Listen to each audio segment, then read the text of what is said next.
I was 25, which doesn't feel that long ago, but it was, when I left America for the first time to move to Dubai. I'm what you call an ABC, an American-born Chinese.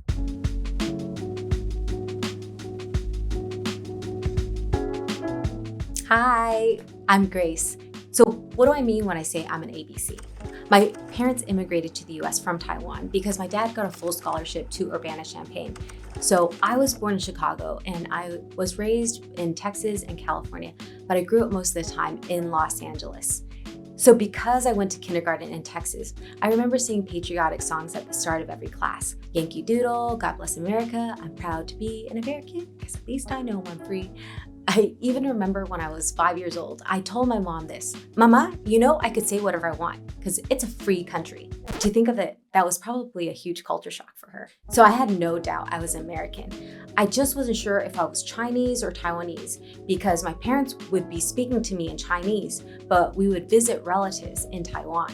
And growing up, my parents would say I was American-born Chinese, despite all the ongoing politics between Taiwan and China at that time. I think they just felt like our heritage was from China.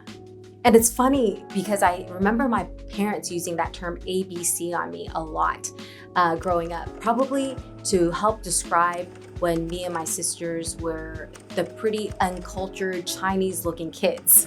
I remember they would say to relatives abroad when we couldn't really speak Chinese well, or we would start using Chinglish, oh, it's because our kids are ABCs.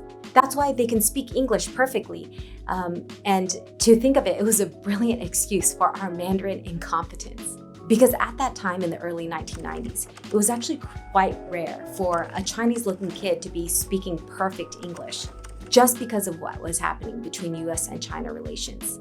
So moving abroad and moving to Dubai was kind of like a big deal for me because my parents were like, why would you leave America where we worked so hard to get you there? And to move to the Middle East where things look dangerous and it's so different from our culture and our language and our religion. And that is exactly why I married my husband, Josh, because he told me that he didn't just want to live in his Asian American bubble, that he would regret it if he never tried to live outside of Los Angeles, where he was born and raised.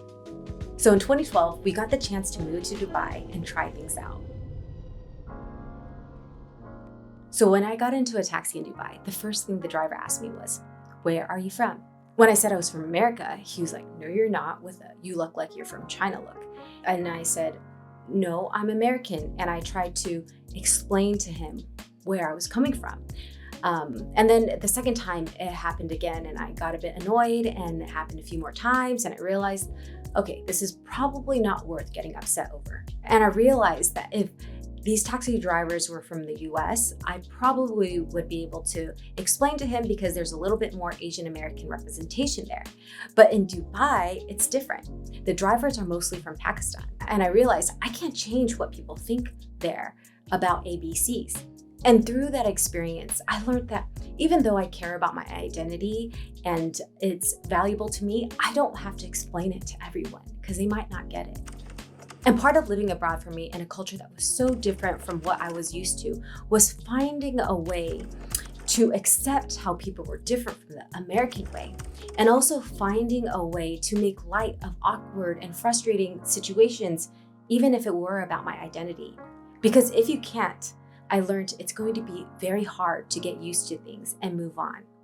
So over time in Dubai, where there's so many different nationalities and cultures, when people would ask me, where are you from? I started to respond to them based on where they were from. So when I would talk to a taxi driver that I found out was from Pakistan again, who would ask me, where are you from? I'll say, from China. And when I would meet people from China, I would say I was Chinese. When I meet people from Taiwan, I would say I was Taiwanese. To the Emirati locals, because they seem to like both China and the US as superpowers, I would say I'm Chinese American because not many of them knew where Taiwan was. To Western expats, I would say I'm ABC, but from Taiwan. And we could talk more about that. So my ABC bubble popped when I realized I was a minority of minorities in the world and that I was going to try to learn to live and thrive in the world that doesn't know how to make sense of it.